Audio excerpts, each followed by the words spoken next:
আসসালামু আলাইকুম। Positive world থেকে আমি ইশরাত জাহান। আমি আপনাদের মাঝে কিছু ইতিবাচক কথা শেয়ার করব। আমরা শেয়ার করব সম্পর্ক। শুধুমাত্র শারীরিক সম্পর্ক তৈরি করা ও বাচ্চা জন্ম দেওয়ার জন্য মানুষ সংসার করে না।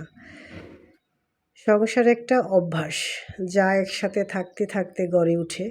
একে অপরের সাথে কথা বলতে বলতে, একে অপরকে সহ্য করতে করতে এই অভ্যাস গড়ে ওঠে। সংসার মানে হলো একসাথে থাকতে থাকতে একে অপরের গায়ের গন্ধটা আত্মস্থ করে নেওয়া। সংসার মানে হলো মানুষটা মুখের সামনে এসে দাঁড়ালেই মানুষটার মনের ভিতর কি চলছে সেটা বুঝে ফেলা। সংসার মানে হলো অ্যাডজাস্টমেন্ট। আমরা সংসার যেটা বুঝি, যদি ধৈর্য ধরে করি তাহলেই মনে হয় আমাদের সংসারটা বেশি লং লাস্টিং হবে। সংসার হলো একটা প্রতিজ্ঞা, যার ভেতর মান, অভিমান, রাগ, ক্ষোভ, দুঃখ, ব্যথা সবই থাকবে।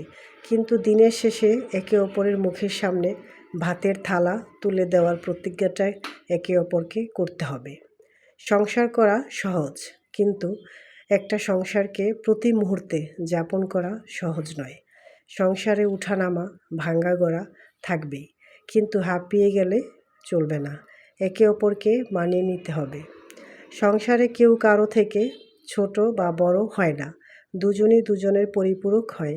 তাই সংসার করতে গেলে একে অপরকে সম্মান ও শ্রদ্ধা করা বড্ড জরুরি।